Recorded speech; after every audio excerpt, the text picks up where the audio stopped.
நம்ம இன்னைக்கு இந்த வீடியோல ஒரு சூப்பரான கார்ன் மசாலா தான் பார்க்க போறோம். சிம்பிளா ஈஸியா நம்ம வீட்டில் இருக்கிற பொருட்களை வச்சு அழகா செய்யலாம். அதுக்கு முன்னாடி நம்ம சேனலை நீங்க இதுவரைக்கும் சப்ஸ்கிரைப் பண்ணலன்னா சப்ஸ்கிரைப் பண்ணி வச்சுக்கோங்க. வாங்க வீடியோக்குள்ள போலாம்.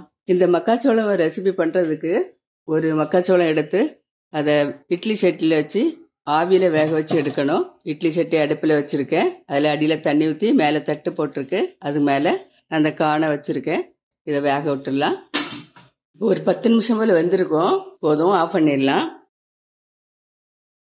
சூப்பரா வந்திருக்கு. சூடாறட்டும்.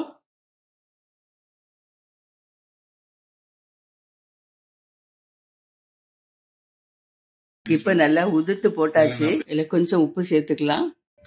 சின்ன டீஸ்பூனுக்கு 1/2 டீஸ்பூன் மிளகாத்தூள் சேர்த்துக்கலாம். 1/4 டீஸ்பூன் சீரகத்தூள் சேர்க்கலாம். 1/4 டீஸ்பூன் மிளகுத்தூள் சேர்க்கலாம். ஒரு பாதி எலுமிச்சம்பழத்துல கொஞ்சோண்டு புளிஞ்சி சேர்த்துக்கலாம். சின்ன ஸ்பூனுக்கு 1 ஸ்பூன் ஆயில் சேர்த்துக்கலாம். அவ்வளவுதான். இனி மிக்ஸ் பண்ணிடலாம். இப்போ சூப்பரா ரெடி ஆயிட்டு.